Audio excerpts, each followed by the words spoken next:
Bueno, bienvenidos, muy bueno que estemos juntos y compartamos un poco las experiencias que se viven en cada lugar y que podamos intercambiar un poco los conceptos que se manejan en cada institución.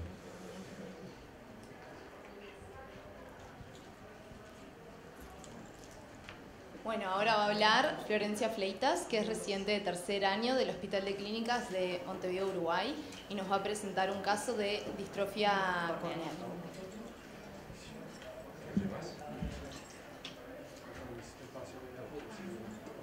Bien, esta es una paciente, no sé, ahí se escucha, una paciente de 66 años, uruguaya, diabética tipo 2, hipertensa, hipotiroidea, no tenía alergias, como antecedentes oculares, usaba lentes para lejos y para cerca. Desde la infancia tenía unas opacidades corneales centrales bilaterales y úlceras a repetición. Dada la progresión de la opacidad corneal con disminución de la agudeza visual y antecedentes familiares con la misma sintomatología, se decide realizar estudio genético en esta paciente que demuestra se trató con antibióticos tópicos, genético. Da una distrofia corneal estromal de tipo latiz tipo 1, de herencia autosómica dominante.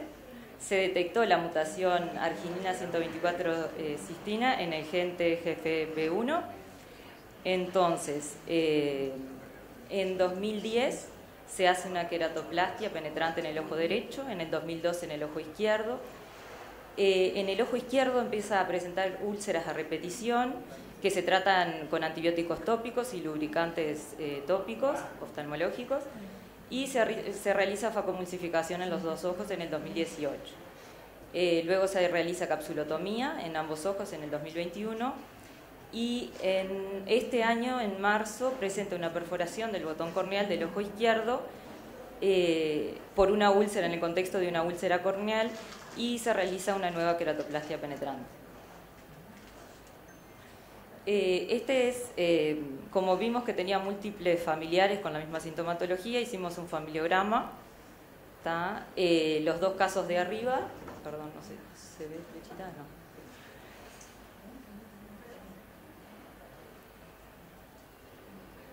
Los dos casos de arriba son los padres, que el padre estaba afectado. Este es el caso de Nuri, de 66 años, con dos hermanos afectados también. Ahí no sale, pero... Ah, sí. Bueno. Después el hijo de Nuri también está afectado y tienes dos hijos, el hijo también afectados. Al examen físico, esta es la foto actual de la paciente. Está en seguimiento después de la queratoplastia penetrante del ojo izquierdo. Tiene una visión sin corrección de 0,1 y cuentadedos. Con la mejor corrección es 0,7 y 0,5.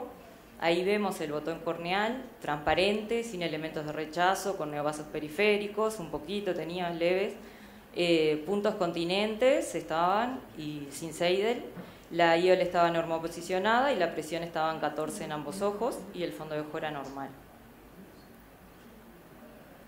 Luego, en el contexto del seguimiento de la paciente, se realiza valoración oftalmológica del hijo. Le pedimos que viniera porque lo queríamos ver, ya que estaba comenzando con la patología.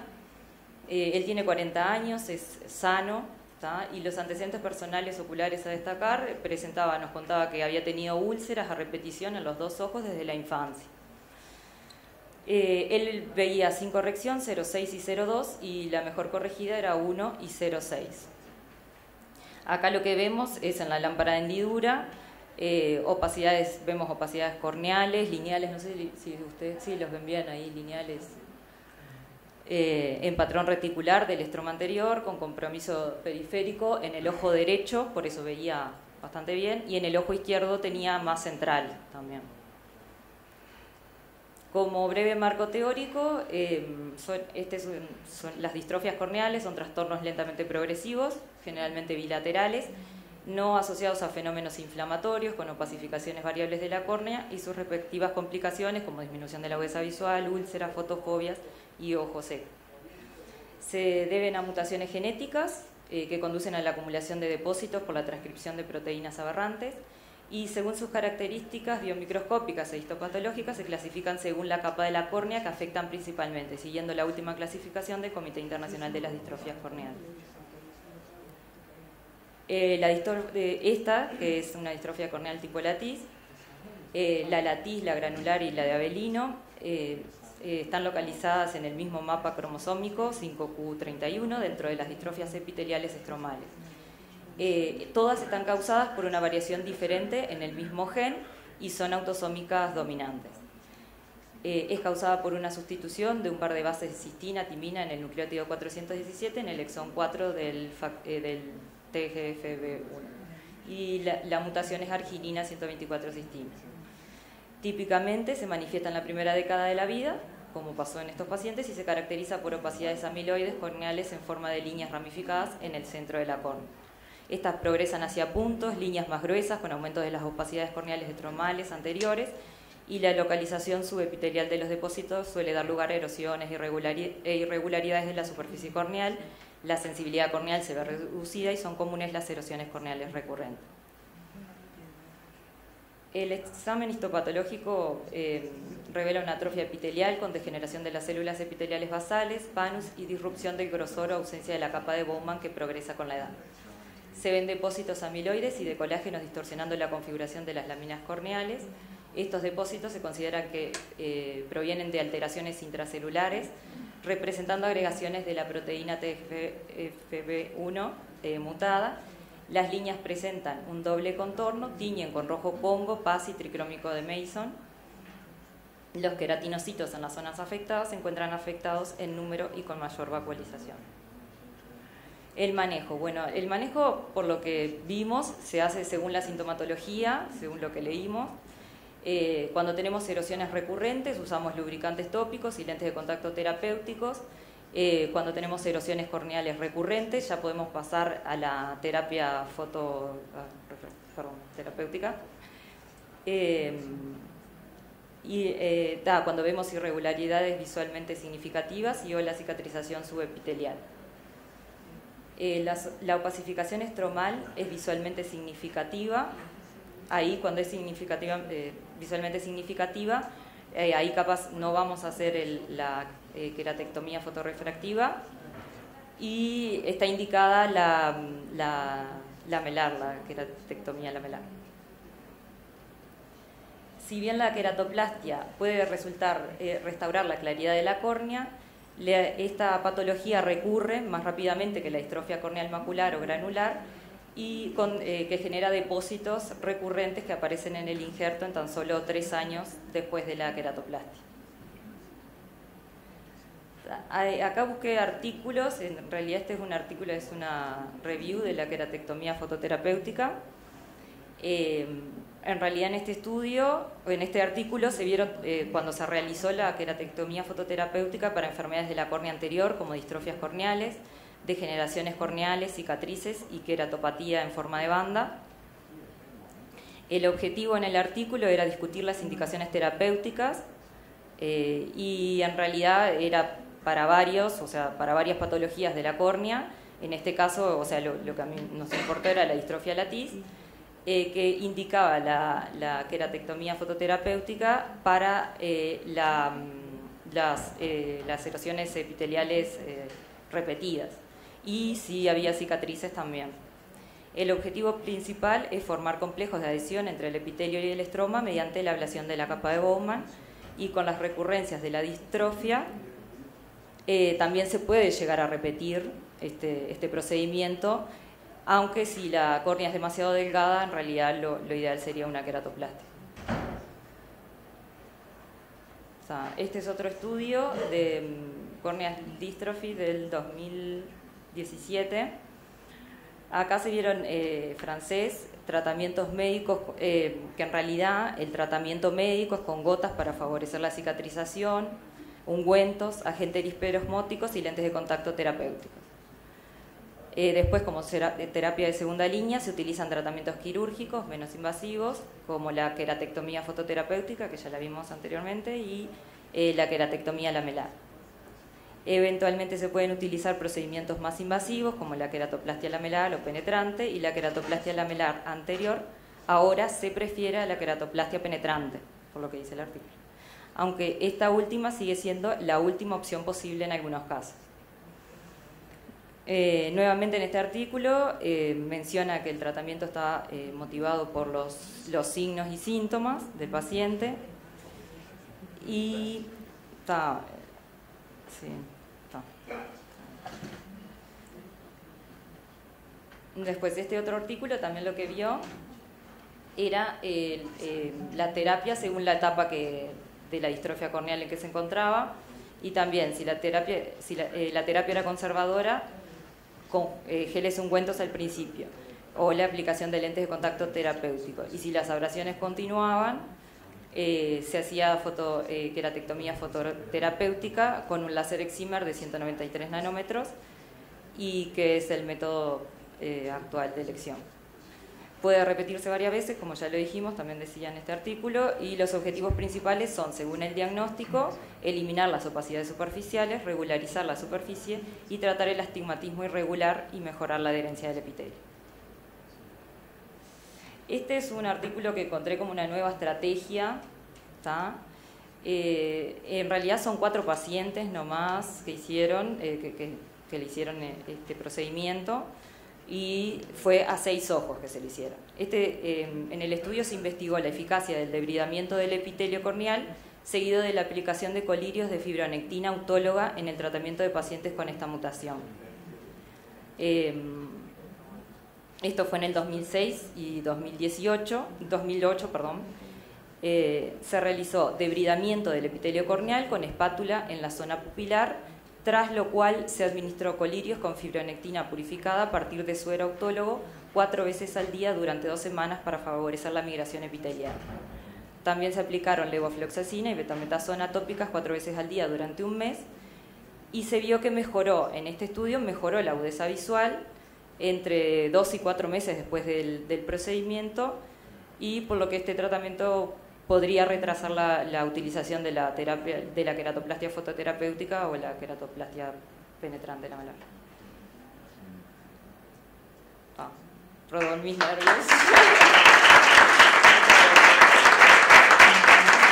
Gracias por la oportunidad. Muchas gracias. Sí. Bueno, muy buena charla, Flo. Está bueno porque las distrofias corneales no son cosas que vemos todos los días, así que está bueno cuando lo vemos a diagnosticar. Nada, para tener en cuenta, en el mundo la principal distrofia es la de Fuchs, pero después sigue la de látice, así que está muy bueno que lo hayas presentado. Y lo que dijiste de PTK tal cual, o sea, sirve para regularizar la superficie, para sacar opacidades y también para la adhesión del epitelio.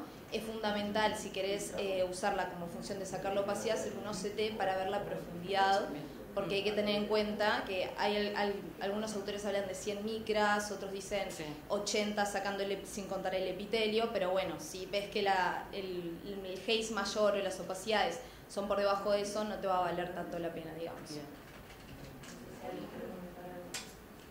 Sí, en realidad estamos pensando más en el tratamiento del hijo, o sea, por el antecedente. Sí, un poquito a modo de cierre también, siempre intentemos hacer DALC antes de penetrante, ¿no? Más la señora, ¿sabemos por qué se perforó o no? En realidad la trataron por un herpes, pero nunca funcionó, o sea, el tratamiento. En realidad no sabemos cuál fue la úlcera. No, y fue pasando por muchos médicos que en realidad cuando llegó a nosotros ya estaba perforado. Bien. Felicitaciones. Gracias.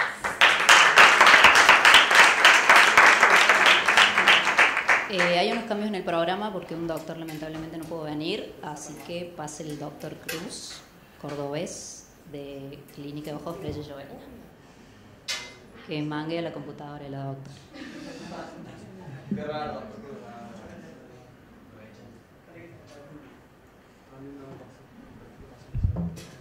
Bueno, lo vamos a aprovechar acá al doctor Bianchi que nos diga su manejo de las distrofias en su consultorio.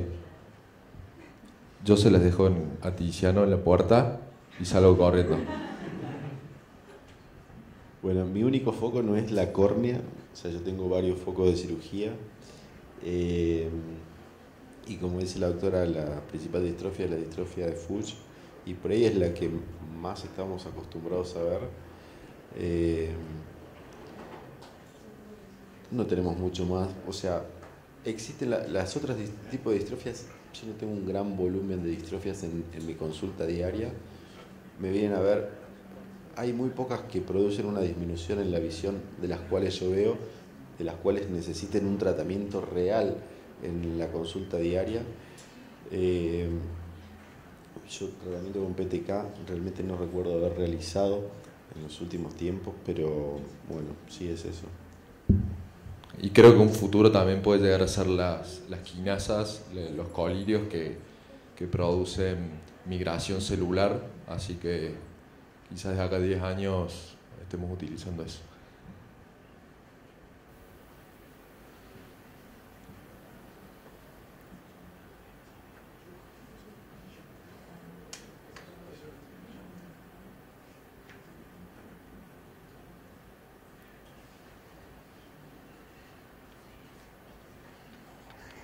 Hola, buenas tardes a todos, ¿cómo están? Bueno, yo soy residente de la clínica Reyes Jovelina, les voy a contar un caso de la clínica. Mi nombre es Rodrigo Cruz y vamos a arrancar un poquito. El caso se llama una ablación descentrada y básicamente es la historia de un hombre de 28 años que asiste a la clínica porque quiere dejar de usar lentes, quiere una solución quirúrgica para su ametropía. Es un paciente que tiene una agudeza visual relativamente baja, sin lente, está viendo 20-100 y 20-70 sin corrección, pero que con corrección llega a alcanzar los 20-20 de ambos ojos. Estamos en presencia de un astigmatismo mixto, corrige con más 1,25 menos 5 a 155 y con más 1 menos 4,75 a 40. El resto del examen sin particularidades, la pía dentro de lo normal, fondo de ojo normal, ningún otro dato de importancia. Les voy a mostrar un poquito lo que es el Pentacam. Les voy a estar mostrando bastante de Pentacam, vamos a ir seleccionando algunas cositas para prestar atención. Acá es importante ver la curvatura sagital, ver cómo el astigmatismo es bien oblicuo, un astigmatismo casi a 60 grados, del ojo derecho y del ojo izquierdo, que se los muestro acá, también oblicuo y con marcado en antiomorfismo, pero ya a 120 grados, ¿no? En ninguna de las dos diapositivas vamos a ver elevación posterior ni alteraciones en lo que es la progresión de paquimetría, nada que nos llame la atención para proceder a la cirugía refractiva, por lo cual elegimos hacer la técnica de LASIK, que se realiza sin complicaciones aparentes, hasta que obviamente comienzan los problemas. Tenemos un paciente que dice no estar conforme con la visión del ojo izquierdo, el ojo derecho recuperado bien, pero con el correr de los días sigue viendo borroso, sigue viendo como si estuviera abajo del agua o viendo fantasmas, son las referencias de él. Y a la hora de hacer la evaluación está alcanzando 9 líneas, 20-25 más del ojo izquierdo. El ojo derecho sin ninguna complicación está viendo bastante bien.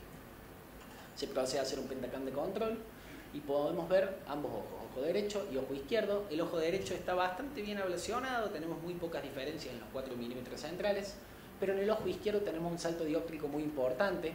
Vemos como dentro de los mismos 3 milímetros centrales tenemos partes de la córnea con 42 dioptrías y partes con 33, y llama la atención ese pozo dióptrico hacia nasal inferior que se ve en los colores azules o violetas, que bueno, no es lo que más nos llama la atención.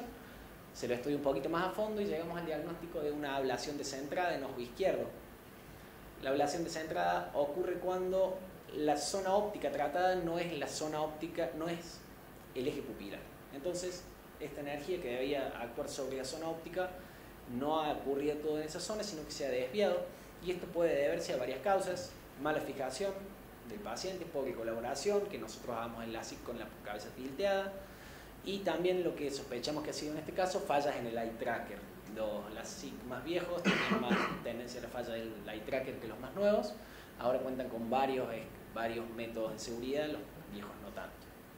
También una cosa importante a tener en cuenta es que las áreas corneales que tienen distintos niveles de hidratación van a actuar de manera distinta ante el excimer láser, pero no nos daría una ablación tan descentrada como la que tenemos acá. Para analizar este caso vamos a utilizar estos tres factores: la distribución de potencias, las aberraciones de alto orden y la aberrometría de Zernike. Les traigo un poquito lo que es prequirúrgico. Vemos ahí en la distribución de potencias una distribución típica astigmática con 2 picos y un solo valle, que representan el eje más curvo y el eje más plano de la córnea, sin otra particularidad de importancia.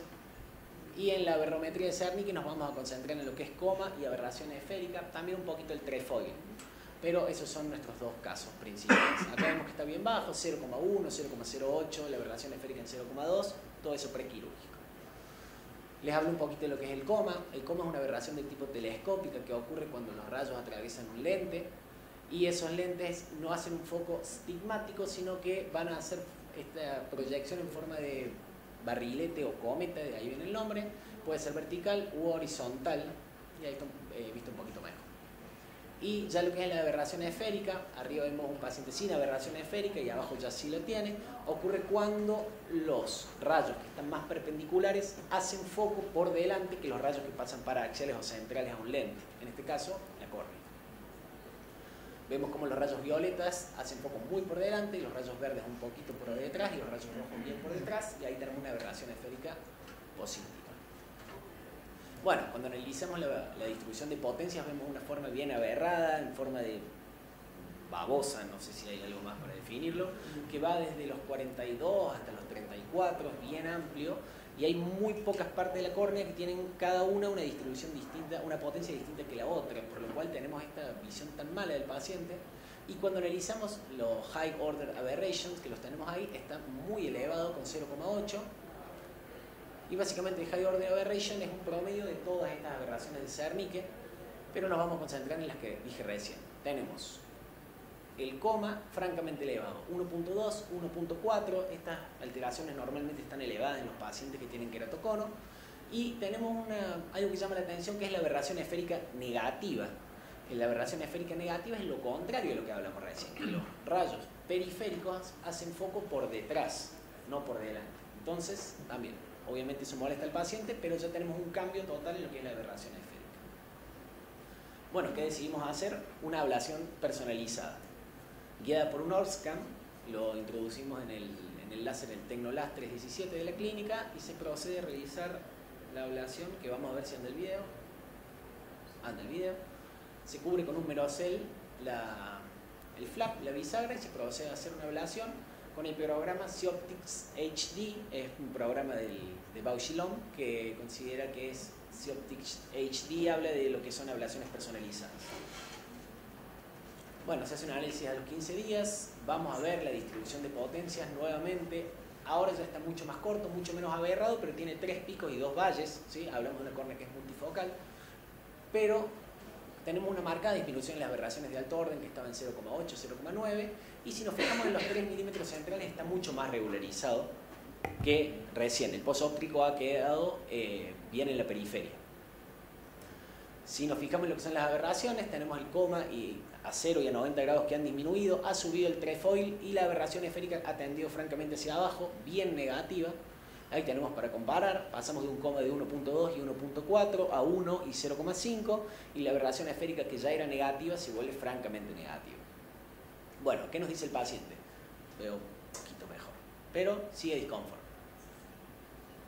Bueno, el paciente, bueno, viene, sí, usa gotas, viene a control, falta algunos controles, y se presenta al año en la clínica, se repite el pentacam, y vemos que ha habido un marcado cambio en todos los factores, tanto en la aberración esférica como en el coma, que ha seguido disminuyendo, lo cual nos habla un poco de la histéresis corneal y de la capacidad de la córnea de no ser un tejido estático, sino un tejido dinámico que reacciona ante las ablaciones, las injurias, sean por excimer o no por excimer. En este caso tuvimos 2 ablaciones, la segunda de ellas bastante más larga que la primera, y vamos a ver cómo la distribución de potencia está mucho más linda, y las aberraciones de alto orden han pasado de 0,2, es decir que pasamos de un 0,8 a un 0,2, y ahora sí tenemos la buena noticia que podemos corregir a nuestro paciente con un lente cilíndrico. La mejoría de la calidad visual sin anteojos no es muy marcada, pero al usar un lente menos 1,75 el paciente alcanza 20/20, lo cual le permite básicamente manejar de noche, que era una de sus mayores preocupaciones, ya que las luces se le formaban estrellas, que no se sentía seguro, y ahora puede utilizar un lente y con eso está bastante más contento. La bibliografía, bueno, la tuve que recortar por cuestiones de tiempo, así que pasamos a lo que son conclusiones. Las ablaciones descentradas pueden ser tratadas, tenemos la posibilidad de tratarlos ahora, por ahí en otro momento de la oftalmología era mucho más complicado, y necesitamos tener láseres que permitan ablaciones personalizadas. Para eso necesitamos también estudios que lo permitan. Por ejemplo, en el caso de Bausch y Lomb, solo se puede linkear con un ORSCAM. Permite mejorar la calidad visual y según algunos autores podría ser el futuro de la cirugía refractiva, ya que cada uno podría tener una ablación personalizada según su córnea, guiado por topografía y no basado en la refracción. Pero las limitaciones obviamente son tecnológicas, ¿sí? Y para todo esto necesitamos avanzar en lo que es tecnológico y también en la investigación, para tener un poquito más de seguridad antes de indicarlo. Eso es todo.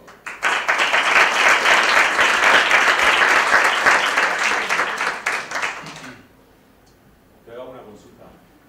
¿Cómo fue el manejo del paciente ante esa situación? Cuando ustedes concluyen que fue un error del equipo. Bueno, fue un poquito complicado porque el paciente era un bastante conocido mío, entonces fue una charla un poquito compleja. Nada, se mostraron los datos, se mostraron los resultados refractivos y se habló con el paciente. Se le explicó que es un caso raro, es un caso que ocurre en uno entre muchísimos pacientes, que bueno, que lamentablemente le había tocado a él, que íbamos a investigar cómo llevarlo. Se lo citó al mes, a los 2 meses, y ahí se decidió ya hacer una evaluación personalizada. Entre el diagnóstico y la toma de la decisión pasaron como 2 meses. Muy bueno, Rodri. Primero, medio ingrato, porque ese Alegreto le llamaste viejo y nos dio muchas gratificaciones. No, pero es verdad lo que dice. El Alegreto al último no marcaba bien el eye tracker, entonces desconectábamos el eye tracker y lo hacíamos de forma manual. Un atimatismo oblicuo no es tan fácil hacerlo de forma manual, entonces esa puede haber sido la causa del descentrado. Como norma, siempre antes de la ablación, cuando ya está hecho el flap, hay que asegurarse que el paciente tenga la cabeza bien alineada, y luego, si la tiene bien alineada, uno va a poder tapar la bisagra del flap, que es por ahí lo que le cuesta a los chicos, a los residentes, tapar bien la bisagra, porque si tiene la cabeza tilteada, uno quiere tapar la bisagra y le agarra el eye tracker. Cuando te detecte el eye tracker, vos tapas el eye tracker, se desactiva el pedal, no podés ablacionar. Entonces, cabeza recta, y ahí sí podés tapar sin ningún problema la bisagra, porque es la primera causa de descentrado, que el láser ablacione en el flap, en el lugar de la estroma. Entonces, cuidar bien el borde del flap, de la bisagra, y el estroma donde va a ablacionar el láser, que esté parejo, que no haya gotas, ni haya pelusas, ni nada que pueda llegar a hacer una ablación, como en este caso, que está totalmente descentrada. Además del Orscan, el TNO2 también se linkea con el Anterion, que lo adquirió Bauchilom, que le ha cambiado el nombre, y de esa forma uno puede hacer ablación guiada por topografía o por aberrometría. Muy bueno el caso. Sí, también teníamos antes el Alegreto 400 y a veces desconectábamos el eye tracker para poder hacerlo, porque a veces no captaba la pupila, y entonces y sufrías, transpirabas durante todo el tratamiento porque sé que no se mueva. Ahora tenemos el 500, el nuevo, pero también cuesta, a veces hay que bajarle la luz, subirle la luz, esperar un rato. Yo prefiero tomarme todo el tiempo para realizar la ablación antes de comenzar, porque un descentrado, bueno, ya lo sufriste, ya sabes lo que es. Vas a pasar por ahí media hora tratando de que capte la pupila, pero y lo que dice él de tallar el flap por la cara interna, no hay que confiarse, que a veces un miope tiene una zona óptica que va a tallar en el centro, que no tiene cilindro. Bueno, en este caso tenía cilindro, y uno se confía y siempre te hace algún talladito. Una cosa que yo hago, yo lo tapo al flap, pero una cosa que hago doble es dejarlo autoplegado. O sea, no dejo toda la cara abierta, sino que la doblo al medio y me queda el epitelio arriba, por si algunos rayitos me caen, no me hagan algún cambio en la curvatura. Eso está bueno como paso, digamos, de aprendizaje. Con la misma cánula con la cálmula no, con la misma espátula que levantás, lo vas dejando que se doble, te queda así dobladito. Y bueno. Igual cuando el bisagra es superior es más fácil hacer esa maniobra. Ahora tengo nasal. Cuando es nasal, nosotros por ahí con el femto, que es superior, es más fácil doblarlo, como dice Germán. Cuando es nasal y te lleva un poquito más de práctica, pero es una buena. Cuando vas saliendo con la espátula, lo que él dice tiene razón, es así. Pero en vez de salir con la espátula toda plana, que ahí es lo difícil, la vas poniendo de punta. Claro. Y salís con la espátula así. La mueves así de esta forma. Cuando llegaste te quedó plegado perfecto, porque si salís así nasal se complica. ¿Ves? Lo mueves ahí y salís. Claro, cosa que si hay ablación sobre el flap, sea sobre el Sí, epitelio y no sobre el epitelio. No escroto. pasa nada, se Claro. recupera y ese es un ratito. Perfecto. Buenísimo. Felicitaciones, doctor. Seguimos con la doctora Romina Estuardo. ¿Es de acá de Córdoba usted, doctora? Más Bueno, allá de que muchas está acá. gracias. Bien.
Se trata de un paciente de sexo masculino de 83 años de edad, jubilado, oriundo de la provincia de San Luis, que como antecedentes personales patológicos es hipertenso nada más, y antecedentes personales oftalmológicos tiene glaucoma, el cual lo dejó ciego del ojo derecho hace 20 años. Presenta una cirugía filtrante en ambos ojos en el año 2004 y una facomulsificación en el ojo izquierdo en el año 2003. Concurre a la clínica por primera vez el 15 de junio del 2021 por posibilidad de trasplante endotelial en el ojo izquierdo, el cual ya le habían mencionado en otra clínica de qué se trataba. Presenta como medicación actual timolol en ambos ojos cada 12 horas por su glaucoma y prednefrin forte y muro en el ojo izquierdo por su córnea descompensada. Como examen oftalmológico, el ojo derecho estaba ciego, el ojo izquierdo tenía una agudeza visual de 2 décimas que no mejoraba con ninguna corrección. Y en la biomicroscopía tenía en el ojo derecho una pseudofaquia complicada con una ampolla que estaba ok, y en el ojo izquierdo presentaba una pseudofaquia ok con una ampolla un poco prominente. La presión en ambos ojos estaba conservada y ahí no lo puse, pero lo voy a mencionar. Tenía en el fondo de ojo un nervio óptico bastante alterado con una excavación de 0,9. Después de eso se indica la cirugía de trasplante endotelial la cual se realiza el 15 de septiembre de ese mismo año con la técnica de DISEC, con pelado de la membrana de Descemet en el ojo izquierdo.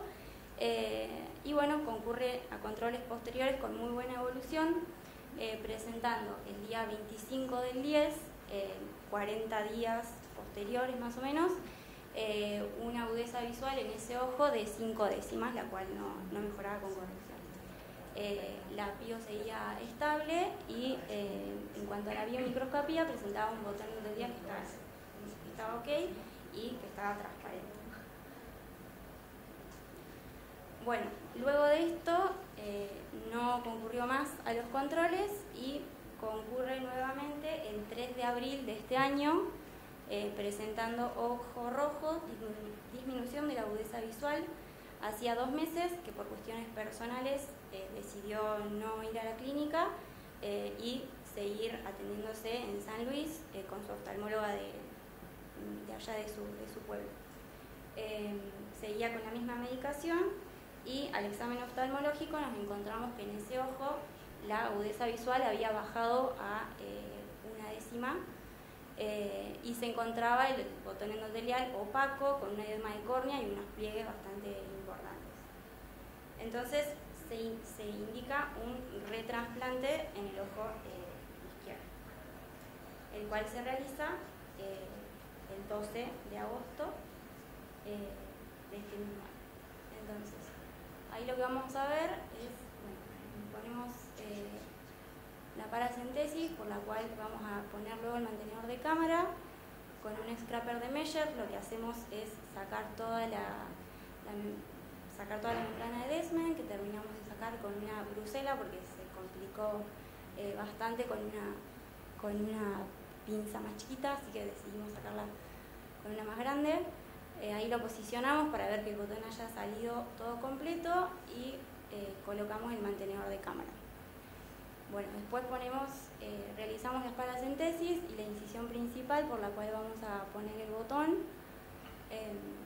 Ampliamos un poquito la incisión y ahí posicionamos el botón endotelial en la espátula de Busin, asegurándonos de que el endotelio siempre esté para arriba. Giramos a 180 la espátula y introducimos el botón en la cámara anterior.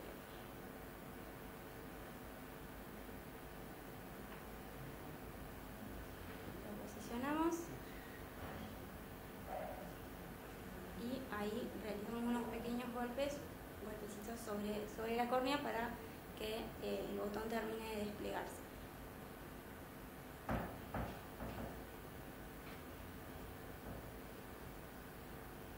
Ahí nos aseguramos que el botón está bien cuando vemos la letra S o el número 5. ¿Al ojo derecho por qué lo había perdido? Por glaucoma.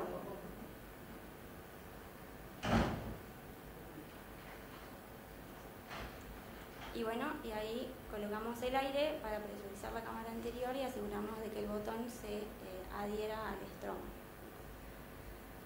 Bueno, acá esta cirugía salió bien, gracias a Dios, y como fue el segundo ojo, pudimos tener en cuenta ciertas cosas que por ahí en la primera cirugía no.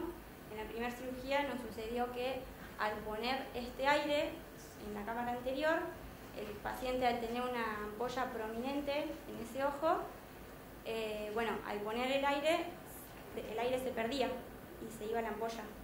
Entonces hicimos un segundo intento de colocar el aire comprimiendo la ampolla y surgió que el aire, en vez de quedarse en cámara anterior, se fue a la cámara posterior. Así que se produjo un aumento de la presión intraocular que el cirujano tuvo que hacer una punción vítrea para liberar un poco de presión. Que bueno, esas cosas las tuvimos en cuenta en esta cirugía, pusimos el aire muy lento y muy despacito y no tuvimos, gracias a Dios, ninguna complicación. Y bueno, este es el control del paciente el 21 de octubre. El paciente, gracias a Dios, recuperó de nuevo la agudeza visual de 5 décimas que tenía. El botón está bien, está transparente y el paciente, la verdad, está muy feliz.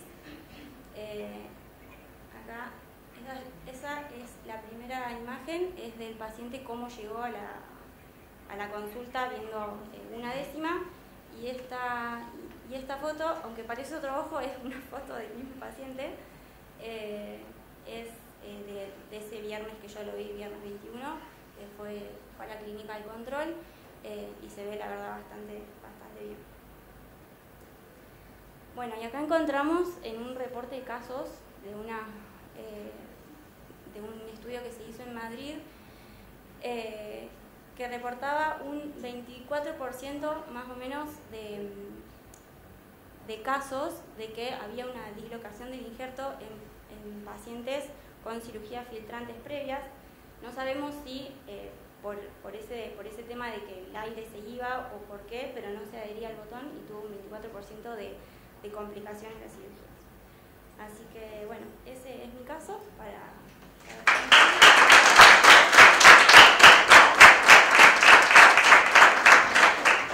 Muy bien, la verdad que estuvo muy bueno. Quería hacerte una pregunta, como el paciente dejó de ir a los controles, sí. ¿Seguro siguió usando los corticoides?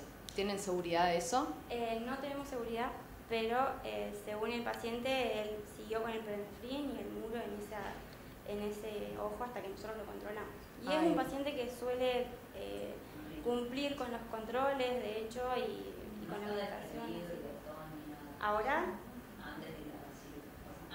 No, desprendido no, pero sí estaba con mucho edema, muchos pliegues. No, y algo a tener en cuenta en los pacientes que tienen trave previas, que a veces se hacen iridectomías muy grandes y eso hace que se te escape el aire siempre para atrás. Entonces, si tenés muy grande la iridectomía, hay que pensar en hacer una sutura de iris, pero si no, la burbuja nunca te va a quedar para mantener el DISEC. Pero muy bueno. Gracias.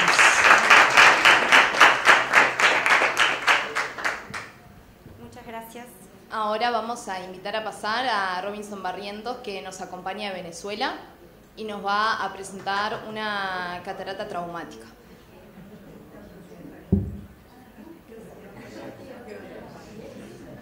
Y por cuestiones de tiempo, si se puede ir preparando después, cuando hagamos algún comentario, la doctora Cavallo, así agilizamos un poquito el tema de la compra.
Buenas tardes a todos. Continuando con el simposio de Oftalmo Córdoba, quiero dar especial consideración al grupo de Oftalmo de la Alianza. El tema a tratar el día de hoy es catarata traumática en ojo corto. Debo recalcar que no tengo ningún interés comercial. Como preoperatorio, se trata de un paciente masculino de 60 años, agricultor, no tenía ningún tipo de comorbilidades ni tampoco ningún antecedente familiar de importancia.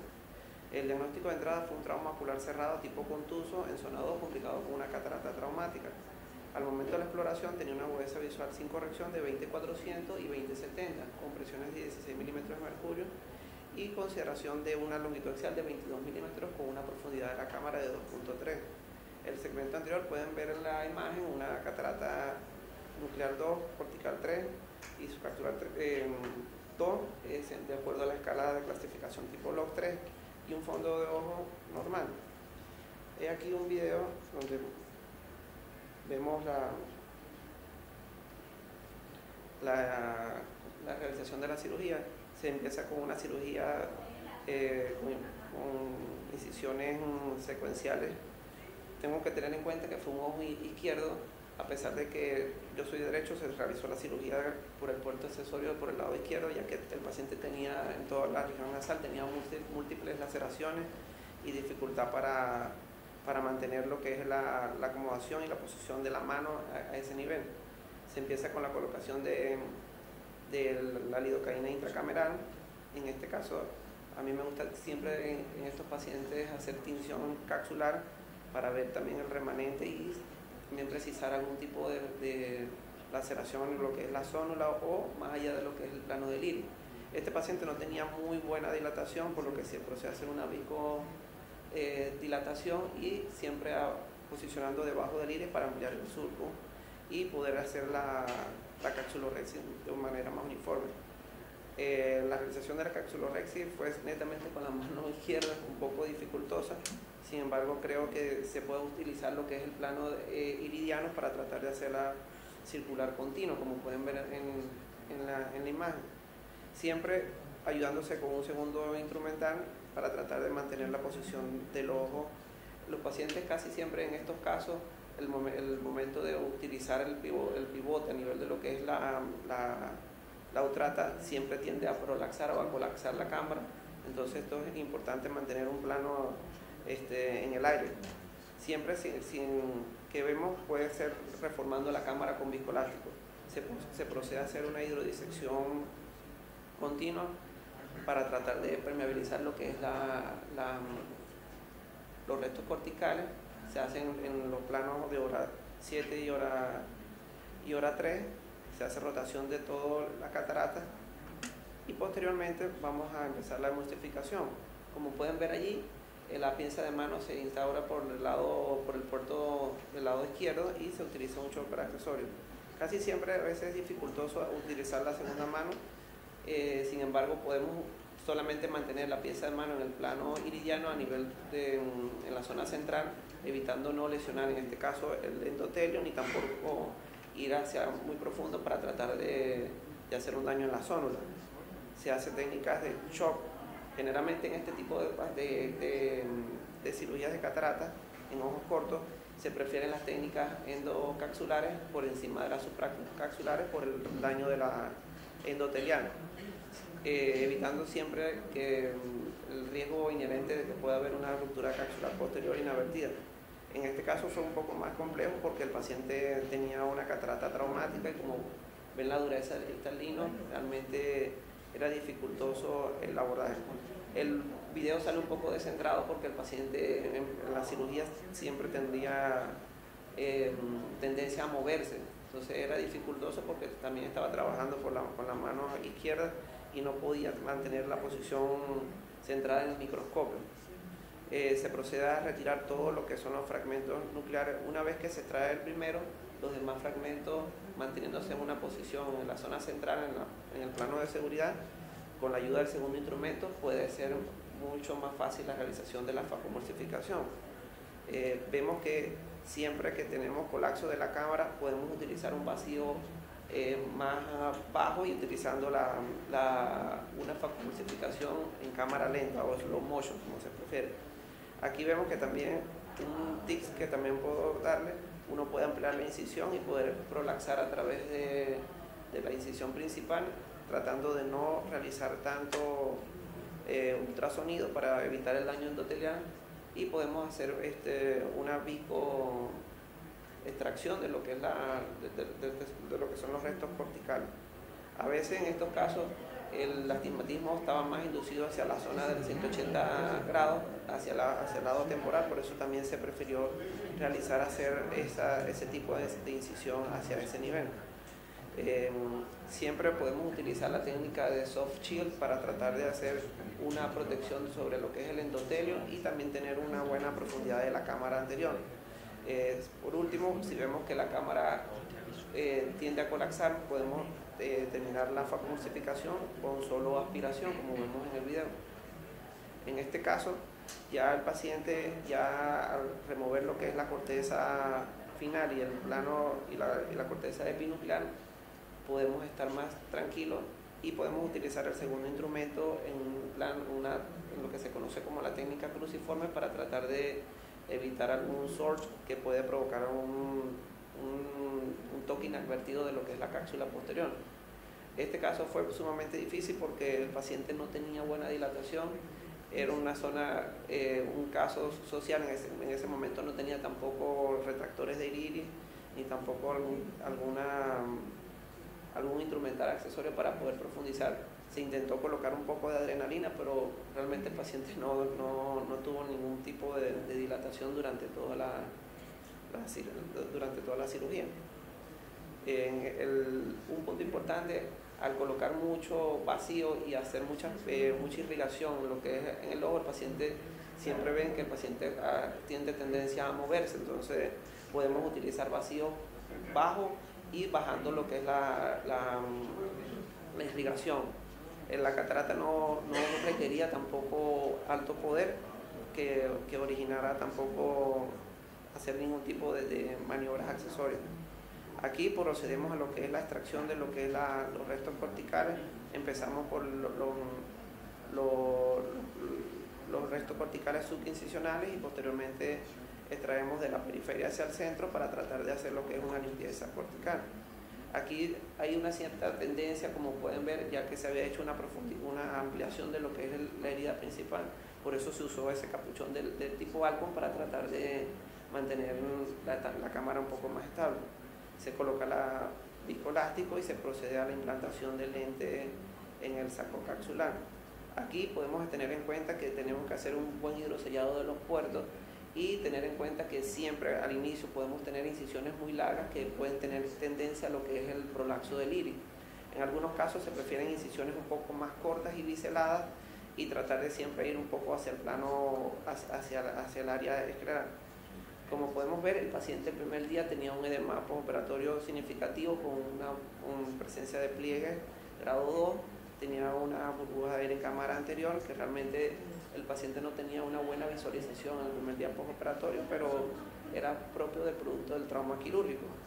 Ya al mes postoperatorio podemos ver que el paciente tenía un lente centrado con la pupila central y alcanzó una buena agudeza visual, un 20-40, un 20-30, para una buena corrección en cuanto a su agudeza visual preoperatoria.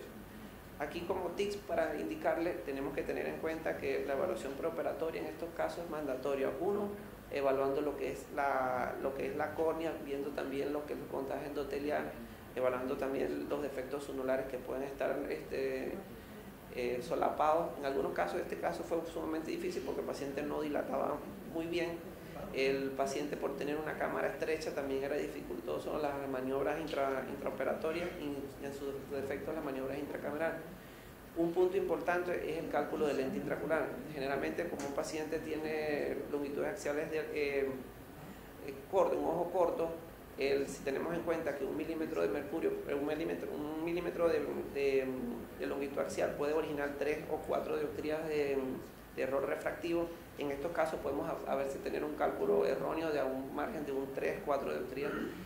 Por ello se necesitan que se empleen fórmulas de última generación, las fórmulas AGI, que no netamente varían lo que son las longitudes axiales ni la queratometría, y generalmente se prefieren fórmulas del IonMaster 700 o las Barrett Universal 2, que son que son optimizadas, generalmente producen, y si tenemos la panacea, que también es la que lo promueve el doctor David Flicker, también puede ser una herramienta importante. En la técnica quirúrgica, el TICS aquí a considerar es hacer técnicas endocapsulares por encima de las supracapsulares por el riesgo del daño endotelial, y siempre y cuando hacer la protección con viscoelástico para tratar de también evitar lo que es la ruptura capsular. Y el seguimiento postoperatorio en estos casos es mandatorio. Muchas veces estos pacientes no sabemos si en las primeras semanas o el mes puede estar bien. A veces en el tiempo el paciente puede tener algún tipo de alteración, ya sea un aumento inadvertido de la presión intraocular o algún daño sonular que tampoco no precisamos al momento del preoperatorio, y por eso el seguimiento postoperatorio a largo plazo es importante. Quiero también acercarle una invitación al Congreso Panamericano de Trauma que se realizará en el 2023 en Cuenca, y también el Congreso Mundial de Trauma en Cartagena.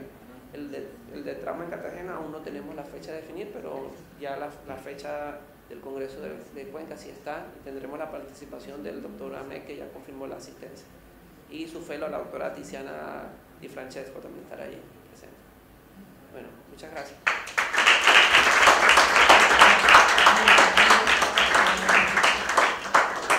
Excelente cirugía, Doc. Una preguntita, ¿qué cuchillo te usa? ¿Qué medida usa para la incisión principal? Ese era de 2,75 porque era el que teníamos ahí, y la incisión principal por un cociente 15 grados.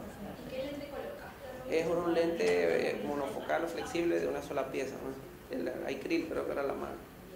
Y una pregunta, ¿alguna consideración especial que tengas cuando vas a operar una catarata traumática, cosas que quieras tener cerca, o que ya le digas al instrumentista, tenía mano esto, por alguna consideración especial que tomes? Sí, siempre tener viscoelásticos, en este caso viscoelásticos dispersivos y cohesivos. Si tenemos un Duobic, que son viscoelásticos de última generación, mejor.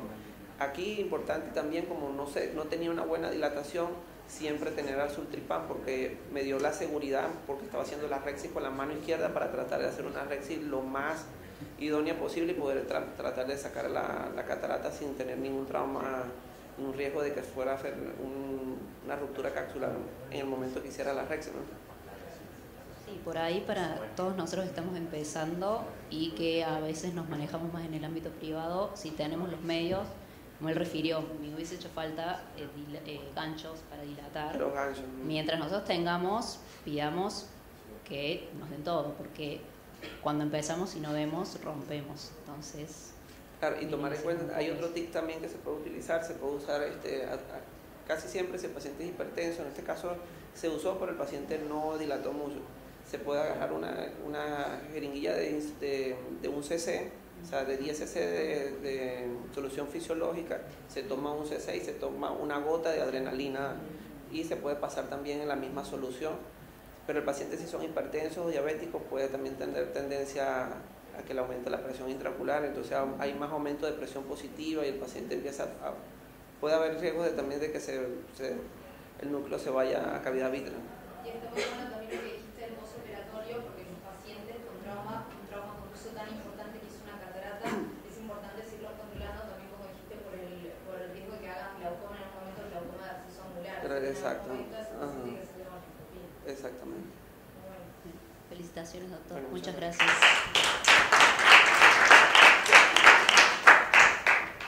Bueno, ahora va a pasar adelante la doctora Agustina Cavallo, que vino de Montevideo, Uruguay, residente de tercero del Hospital de Clínicas, y que nos va a hablar de luxación espontánea bilateral del cristalino.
escucha? Sí. Bueno, el caso que voy a presentar hoy es del Hospital de Clínicas de Montevideo, Uruguay. Es un caso que lo resolví junto al doctor Bianchi, que es el profesor adjunto de la cátedra responsable del departamento de retina. El caso clínico se trata de un hombre de 24 años sin antecedentes personales generales ni oculares previos. Como antecedentes familiares oculares, tiene un abuelo materno con ectopia lenticular que nunca se estudió y una tía y un tío materno diagnosticado con síndrome de Marfan a partir de una ectopia lenticular. El motivo de consulta es una disminución de la agudeza visual de larga data. Al examen oftalmológico, la agudeza visual mejor corregida, ojo derecho 20-30, ojo izquierdo 20-60. La biomicroscopía se observó una subluxación del cristalino temporal superior en ambos ojos y al fondo de ojo sin hallazgos patológicos. Al examen oftalmológico se observa esta foto que fue tomada bajo lámpara de hendidura, donde vemos el ojo derecho y el ojo izquierdo, donde se puede ver la subluxación del cristalino temporal superior en ambos ojos y podemos ver el borde del cristalino. Para clasificar la subluxación del cristalino lo vamos a clasificar en 3 grados. Grado 1 es leve, cuando el borde del cristalino deja al descubierto menos del 25% de la pupila dilatada. Grado 2, moderada, cuando el borde del cristalino deja entre el 25 y el 50% de la pupila dilatada al descubierto. Y grado 3 es severo, cuando el borde del cristalino deja más del 50% de la pupila dilatada al descubierto. Y esto es importante por el tratamiento que le vamos a ofrecer al paciente. En suma, entonces, tenemos un hombre joven con historia familiar de síndrome de Marfan, que tienen un patrón de herencia autosómico dominante, ya que se presentan 3 generaciones sucesivas, que consulta por una disminución de agudeza visual de larga data, donde se constata una subluxación del cristalino temporal superior bilateral. Las causas de subluxación del cristalino es importante determinarla, porque puede ser una manifestación de una enfermedad sistémica grave. Las causas más frecuentes son las adquiridas, que pueden ser postquirúrgica, espontánea y traumática, pero generalmente son unilaterales y presentan algunos de estos antecedentes, que no es el caso de nuestro paciente. Dentro de las causas congénitas hay múltiples causas. Yo puse solo las más frecuentes, aunque la mayoría son patologías poco frecuentes. Y dentro de ellas me voy a quedar con las que tienen un patrón de herencia autosómico dominante. Entonces, pensando en la etiología, tenemos la ectopia lenticular simple, que se va a presentar con una ectopia aislada. Después tenemos el síndrome de Marfan, que puede presentarse con ectopia lenticular, con manifestaciones musculoesqueléticas y alteraciones cardiovasculares. Es la causa más frecuente de enfermedad sistémica asociada a la ectopia lenticular. Lo más frecuente es que sea temporal superior y bilateral. Se hereda con un patrón de herencia autosómico dominante. Entonces, no podemos, a pesar de que nuestro paciente se haya presentado con una ectopia lenticular, no podemos descartarlo. La aniridia tiende a presentarse con una disminución o ausencia de iris, por lo cual no es el caso de nuestro paciente. Después tenemos el síndrome de Ehlers-Danlos, que suelen presentarse con pliegues epicánticos, pliegues infraorbitarios, tosis y escleróticas azuladas, que tampoco es el caso de nuestro paciente. Y después tenemos el síndrome de Weller-Marchesiani, que suelen presentarse con braquidactilia, estatura baja, y tampoco es el caso de nuestro paciente. Entonces estamos frente a un síndrome de Marfan o una ectopia lenticular simple. ¿Cuál es la importancia de diferenciar entre uno y otro? Que la principal causa de mortalidad en estos pacientes es la dilatación de la raíz de la aorta torácica con una disección aguda de aorta. Entonces hay que tener un diagnóstico y manejo adecuado para prevenir la mayoría de las muertes de estos pacientes y realizar un consejo genético. Por ejemplo, acá puse una foto de Jonathan Larson, que fue un guionista de Broadway que falleció a los 35 años por una disección aguda de aorta por un Marfan que no fue diagnosticado, justo en el éxito de su carrera. Bueno, revisando un poquito el diagnóstico de síndrome de Marfan, estos son los criterios de Gante, que han sido mundialmente reconocidos y que ayudan al profesional al diagnóstico de síndrome de Marfan. Cuando cumplen con estos criterios, se encontró que más del 97% de los pacientes tenían la mutación del gen FBN1. Entonces, dan puntaje a las manifestaciones genéticas, que da un puntaje total de 20, y mayores a 7 ya nos hacen un criterio que cumplen un criterio. Y después junta estos hallazgos sistémicos con manifestaciones que son infrecuentes en la población general, pero que son frecuentes en el Marfan, como son la dilatación de la raíz de la aorta o la ectopia lenticular. Entonces, repasando un poco nuestro paciente, Si vemos la tablita, en presencia de historia familiar, la ectopia lenticular y la historia familiar ya nos hacen diagnóstico de Marfan. Ahí, si vemos el punto 5. Bueno, ¿qué es el Marfan? Es una mutación del gen de la FBN1 que se encuentra en el cromosoma 15 y que va a codificar una glicoproteína que es la fibrilina 1. La fibrilina 1 es el componente principal de la matriz extracelular, forma microfibrillas y da fuerza y estabilidad a los tejidos que se estiran y retroceden, como arterias, pulmón y piel, y presentes en tejidos deformables como el pericondrio y tejidos oculares. ¿Dónde vamos a encontrar la fibrilina en el ojo? Bueno, va a estar presente en la córnea, en la malla trabecular, en el cristalino, en el nervio óptico, en la retina, en la esclera y en las fibras zonulares. La zónula, que es nuestro zona problema, la fibrilina es el principal componente de las zónulas, y hay una alta concentración, y eso explica por qué más del 60% de los pacientes con síndrome de Marfan van a presentar ectopia lenticular. Bueno, hay otros componentes de las fibras zonulares, como vemos acá el gráfico de los componentes de la zónula humana. Si vemos pintado en azul es la fibrilina, pero después tenemos otras proteínas como la LTB-P2, y eso explica por qué otras alteraciones genéticas como la microesferofagia o el Well-Marquesiani también pueden dar ectopia lenticular. Bueno, otras manifestaciones oftalmológicas que pueden tener el síndrome de Marfan por donde encontramos la fibrilina son la córnea plana, la miopía, el aumento de la longitud axial, glaucoma, catarata y desprendimiento de retina. Bueno, el tratamiento de la ectopia lenticular, nosotros optamos por un tratamiento quirúrgico. Las indicaciones para el tratamiento quirúrgico son una corrección óptica inadecuada y una ectopia lenticular complicada.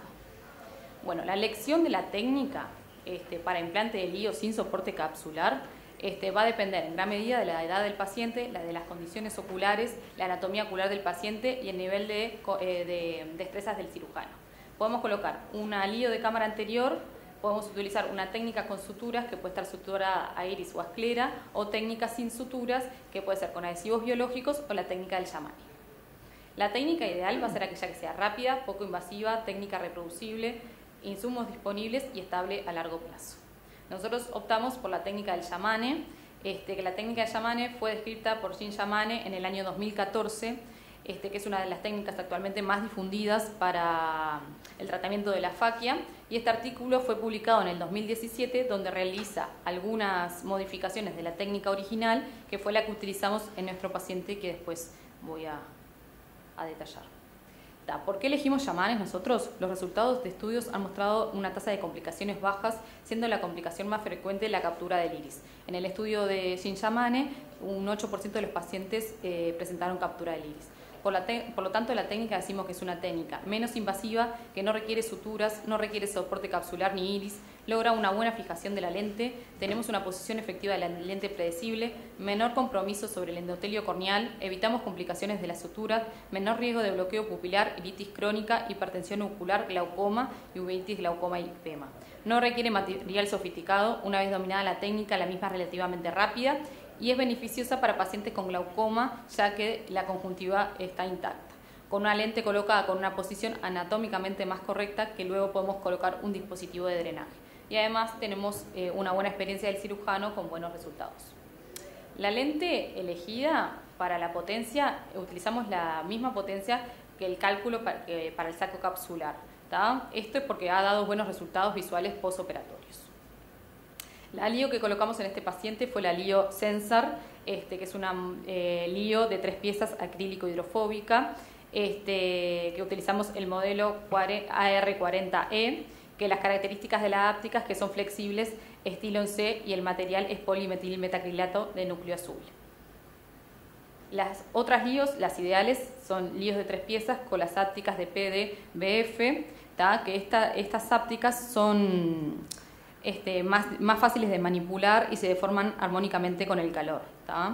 Las primeras 4 líos que puse son las que utilizó Yamane en su paper original. Cualquiera de ellas se puede utilizar. Lo más importante es ver el diámetro de la óptica, que debe ser más de 6 milímetros para evitar justamente la captura del iris, y siempre hay que ver que la áptica entre en el lumen de la aguja, y eso hay que asegurarse antes de entrar al quirófano. Bueno, las agujas disponibles, la técnica fue descrita con la aguja 30G de paredes finas, ¿tá? Que tienen un diámetro externo de 0,3 y un diámetro interno de 0,20. Si la comparamos con la aguja 30G estándar, que tiene un diámetro externo de 0,3, pero tiene un diámetro interno de 0,14, que es un diámetro bajo, ya que la mayoría de las ápticas, el diámetro de las mismas es de 0,14 milímetros o 0,17. Entonces va a ser más difícil la manipulación. Ahí vemos en la foto en medio que te compara una aguja 30G de paredes ultrafinas versus una aguja 30G estándar. Y en la otra foto vemos la áptica entrando en el lumen de la aguja, que en la de 30G de paredes ultrafinas entra sin dificultad, pero en la 30G estándar entra con dificultad y no pasa más allá del bisel de la aguja. La aguja que utilizamos nosotros, ya que no está disponible en Uruguay, la 30G de paredes ultrafinas, es la aguja 27G. La desventaja es que tiene un diámetro externo de 0,4 milímetros versus un diámetro externo de 0,3 milímetros de la aguja 30G de paredes ultrafinas. Entonces, las dificultades con esta aguja es que el diámetro externo más ancho, hay mayor riesgo de hipotonía posoperatoria y de deslizamiento del alío. Y hay una dificultad para usar dos agujas en simultáneo, que la técnica original describe sacar las agujas al mismo tiempo. Nosotros en este caso hacemos una modificación, sacamos una aguja primero y después otra aguja. Bueno, acá voy a mostrar el video de la cirugía. Muy bien, el video está acelerado y está editado para un menor tiempo. Previamente se hizo anestesia retrovulvar, se hizo la ensectomía, la incisión principal, y acá ya aparece el video colocando la lente intraocular. Se inyecta en cámara anterior, la primera áptica queda sobre el iris, la segunda áptica la dejamos fuera del ojo, ¿tá? Y hacemos el primer túnel con la aguja 27G, donde se hace a 2 milímetros del limbo, que fue previamente marcado con compás. Se ingresa el microforceps por la paracentesis, se enhebra la áptica al lumen de la aguja y se exterioriza. Se acerca el cauterio, se forma el bulbo, se acerca y no se debe tocar el áptica, ¿tá? Y se entierra después en el túnel. Hacemos el segundo túnel a 180 grados del primero, se hace la misma técnica. La segunda áptica que había quedado fuera del ojo se entra por la incisión principal, se enhebra en el lumen de la aguja y se exterioriza la aguja. Acercamos el cauterio, se realiza el bulbo terminal y se entierra de nuevo en el túnel. ¿Tá? Después se coloca otro puerto, 23G, se realiza vitrectomía anterior. En este caso se realizó vitrectomía anterior porque el paciente no presentaba ninguna lesión en la retina. Se hizo una exploración exhaustiva en bloc, se identó la periferia, se vio que no tenía lesiones, entonces no requirió una vitrectomía total. En caso, si este paciente hubiera presentado alguna lesión en la retina, se hace una vitrectomía completa y se trata la lesión. Bueno, en el posoperatorio, la huesa visual mejor corregida del paciente es de 20/20 en el ojo izquierdo y le quedó un equivalente esférico de más 0,125, muy pequeño. El ojo derecho todavía no fue tratado. Abajo vemos una foto que se realizó con cámara no midriática, donde vemos la LIO centrada, y en la foto de la derecha vemos una VM, donde vemos la LIO, y se hizo para determinar la posición efectiva del lente. Entonces, si vemos el iris, vemos un valor ahí que aparece C3, la distancia entre el iris y la LIO es de 0,9 milímetros, y C2, que es la distancia que va del endotelio a la LIO, quedó de 4,22 milímetros, muy similar a si la LIO se hubiera colocado en vaca. Pronto.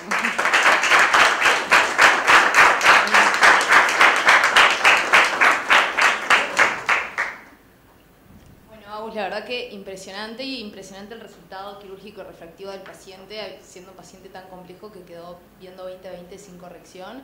No sé, creo que fue una clase tremenda de Marfan y de Yamane. No sé si alguien quiere comentar algo. Ahí Noé. Doctor Noé Rivera se estaba yendo, lo agarramos. Felicitaciones, doctora. Muchas gracias. Muy bueno todo lo que presentó. Son casos desafiantes y difíciles de resolver. Lo que hay que tener en cuenta el talón de Aquiles de Yamane, y más en pacientes con Marfan, son pacientes jóvenes que van a tener la lente esa puesta 20, 30, 40 años y todavía no sabemos qué va a pasar a largo plazo con el flange en estas lentes. Ya hay muchas descripciones que el flange se empieza a exteriorizar, ¿sí? Y puede acabar con un endostalmitis o un lente subluxado. Lo ideal en estos casos, porque mostraste quizás lo hicieron, no mostraste en la cirugía, es enterrar bien la áptica, o sea, el flange, el bulbo, enterrarlo bien, bien adentro de la esclera. Y después, ya que tiene la posibilidad de hacer UVM, chequear si el bulbo está bien enterrado dentro de la esclera para evitar que se exteriorice. ¿Sí? La mejor forma de enterrarlo es con la Kellman, con una de las ramas de la Kellman, empujar bien fuerte. Porque si se va hacia adentro es porque está mal hecho el túnel. ¿Sí? O sea, lo que no hay que permitir es que quede el bulbo superficial, porque eso nos va a traer problemas.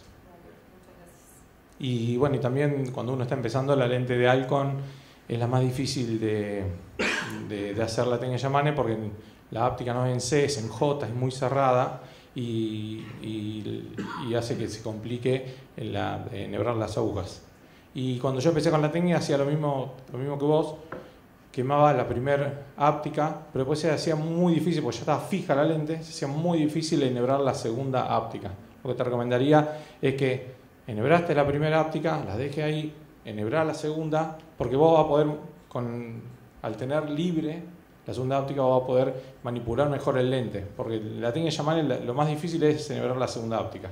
Y vos, si ya la tenés fijada, ¿sí? Con los movimientos que hacés, viste que el lente se fue para acá, hizo así, se movió para todos lados, podés arrancar la áptica de la óptica, se te puede llegar a salir por la tracción en el túnel. Entonces, lo ideal es enhebrar las dos agujas y sí, como bien dijiste, ir haciendo el flange de a una.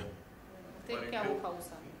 Yo uso 27G, que te da... La 27G, aunque es más grande y uno tiene miedo que se vaya el bulbo hacia adentro, no se te va a ir si te ha hecho bien el bulbo, no se te va a ir, ¿sí? Pero es más fácil enterrar el bulbo dentro del coso por el lumen que te quedó del túnel en general es más grande.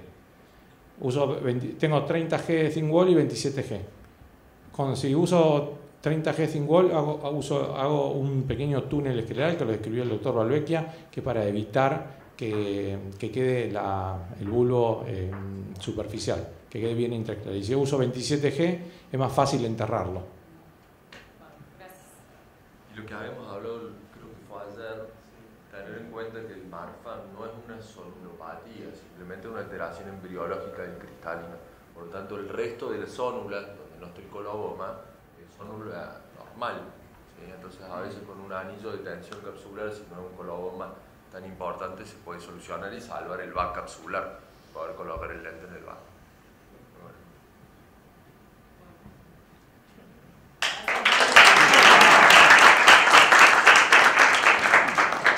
Y por último, para cerrar, la doctora Celina Castagnino, de Clínica Mostaza Sánchez, ¿verdad?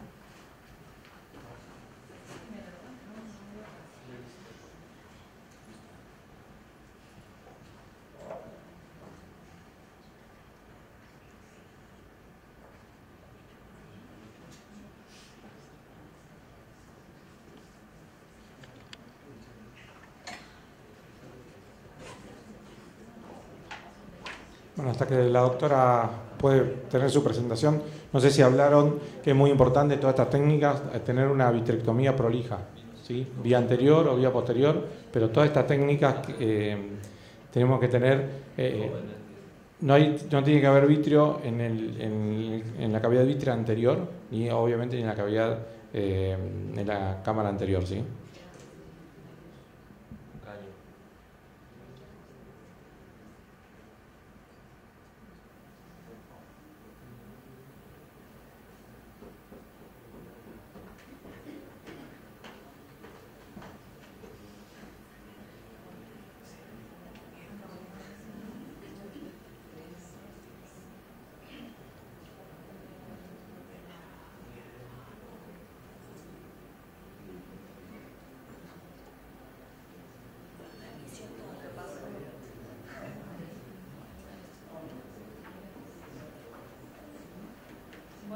Buenas tardes a todos.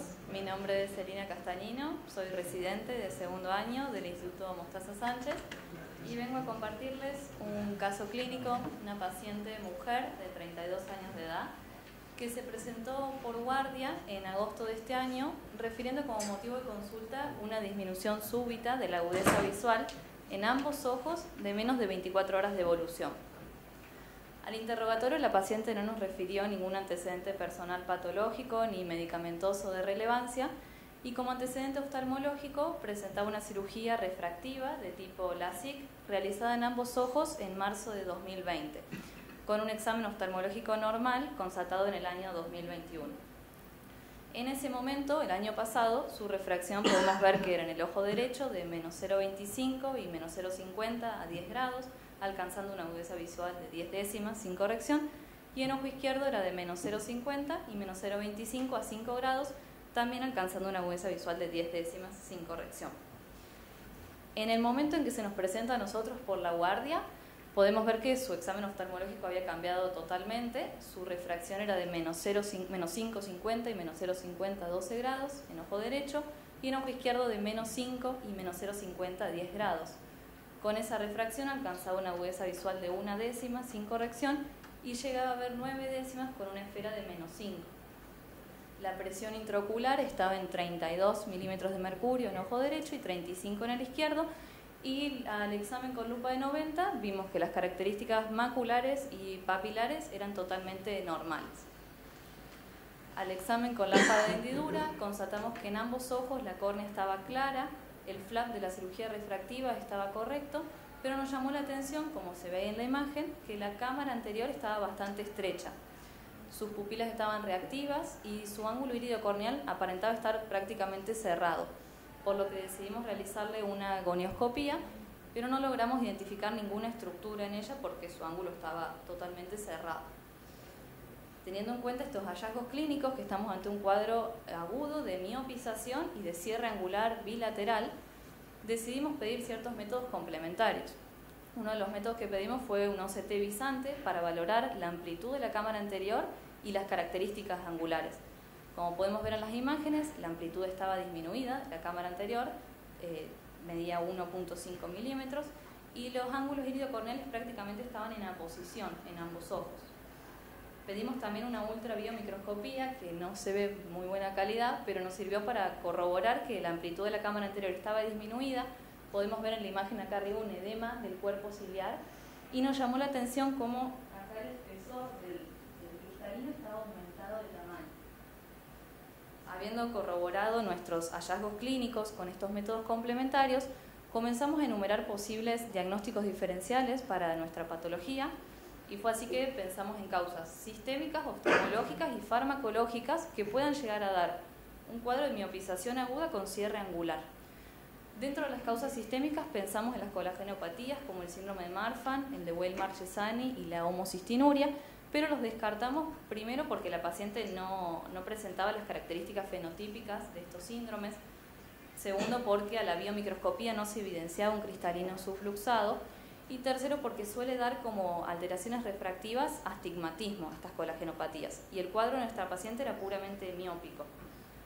Pensamos en causas oftalmológicas y así planteamos un cierre angular agudo anatómico, pero lo descartamos porque en el examen oftalmológico de un año antes la paciente no presentaba una cámara estrecha ni un ángulo que aparente que pueda llegar a cerrarse.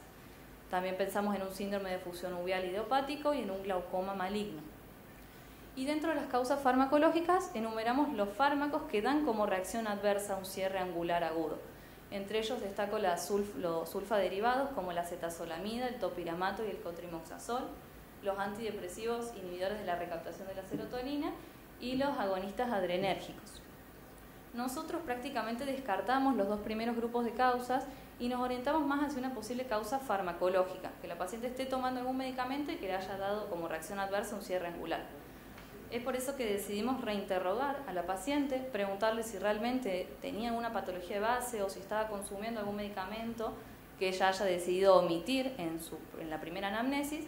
La paciente nos dice que no estaba consumiendo ningún medicamento, pero que sí había comenzado hacía una semana a tomar unas pastillas recetadas por un médico homeópata para bajar de peso.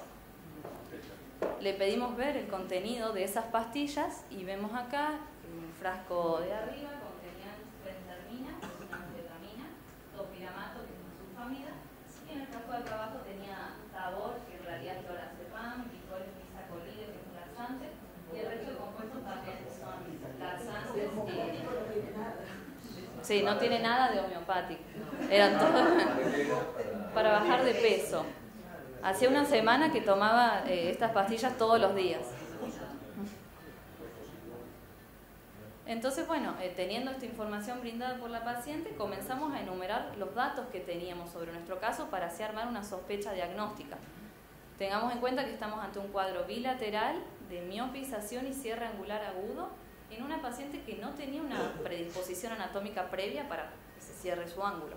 Y ahora teníamos la confirmación de que estaba consumiendo un medicamento que tiene como reacción adversa producir un cierre angular, que es el topiramato.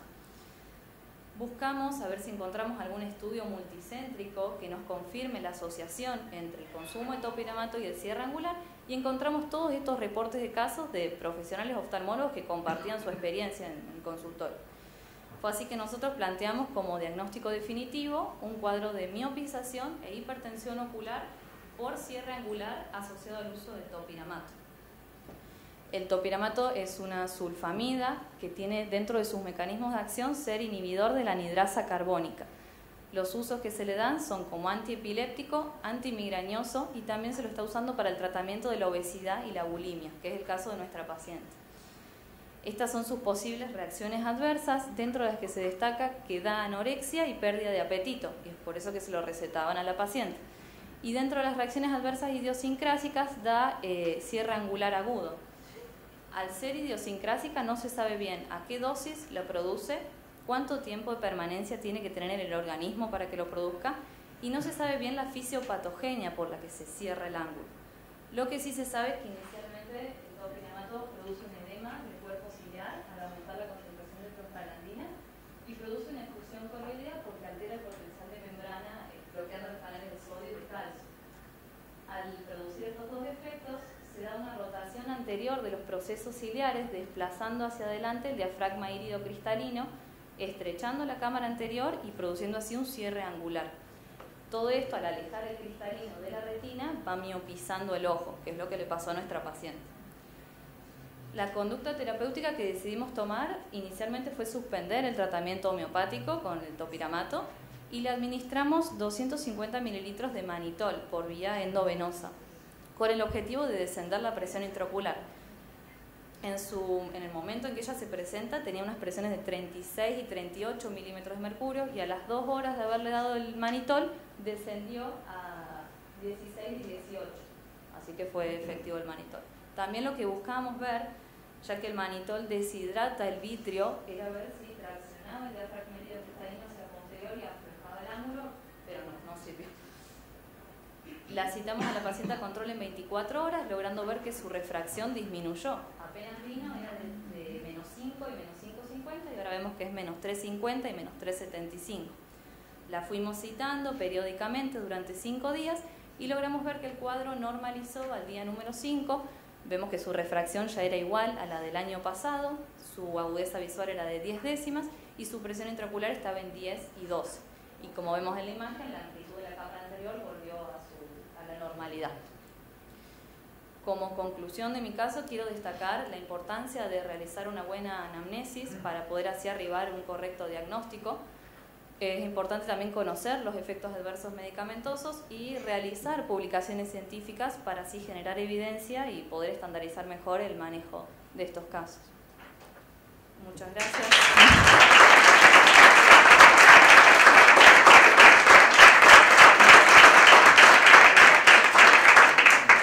Muy buen caso, doctora. Yo tuve una paciente también que a los 5 días de empezar a tomar topiramato se miopizó y vino con dolor, pero logré controlar la presión rápidamente, también con manitol endovenoso, sí. Pero la miopía le duró cerca de 3 meses. Y después tardó muchísimo en volver, también una miopía de menos 5 vino, y quedó esa miopía de 4,50 durante casi 3 meses. Ajá. Pero el ángulo sí Sí, el ángulo se abrió pero la miopía le perduró. Sí.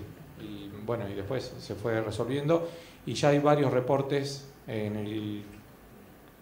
creo que en el CAO del año pasado también presentaron un caso bilateral, pero que terminó muy mal porque no sabían que era portopiramato, le hicieron una trabeculectomía, le hicieron iridotomía, le sacaron el cristalino, o sea, creo que terminó muy mal, por eso está muy bueno crear evidencia y estar consciente de esta patología, ¿no? Vale, gordita, pero ver bien. Claro. Que son muchísimos los fármacos que pueden generar cierre angular. Las benzodiazepinas, por ejemplo, creo que no se escucha con vos, se usan muchísimo y pueden generar cierre angular. Y hay que tener en cuenta que el cierre angular en realidad no lo hace el que quiere, sino también el que puede. O sea, hay factores predisponentes que te llevan a eso. Entonces, para muchos fármacos sería importante tener una consulta previa con oftalmólogo para ver que pueda tomar ese tipo de fármacos. Y después en realidad quería comentar dos cositas. Una, que la agonioscopía en estos pacientes es fundamental. El diagnóstico de cierre angular es por gonio. Obviamente si tenemos OCT todo, usemos todas las herramientas, pero perfecto que le hiciste el agonio. Y después que me encantó que en toda la charla hablaste siempre de cierre angular, porque muchas veces en la práctica diaria se habla de glaucoma agudo, y en realidad, según las guías de la Sociedad Europea de Glaucoma, hablamos de glaucoma cuando en realidad ya hay neuropatía óptica. O sea, en estos casos tengo solo cierre angulares, como vos dijiste perfecto, cierre angular agudo. Así que nada, destacar eso. La situación nueva, nosotros tenemos la vieja. Claro. Hay que ayornarse. Bueno, así que muy bueno. Gracias.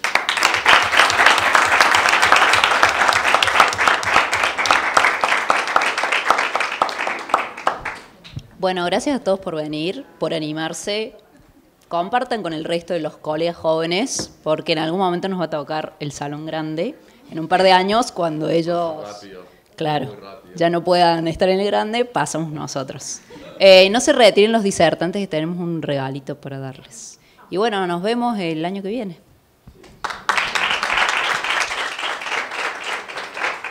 Bueno, ¿qué trae ahí? No, Marcelo. Es una señora. Bueno, ya va a aparecer.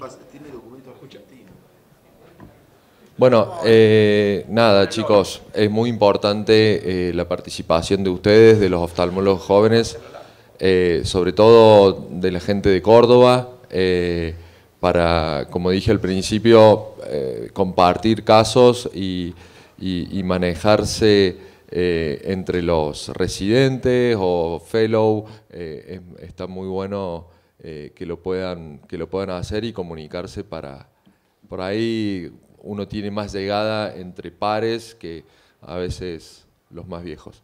Así que está muy bueno esto.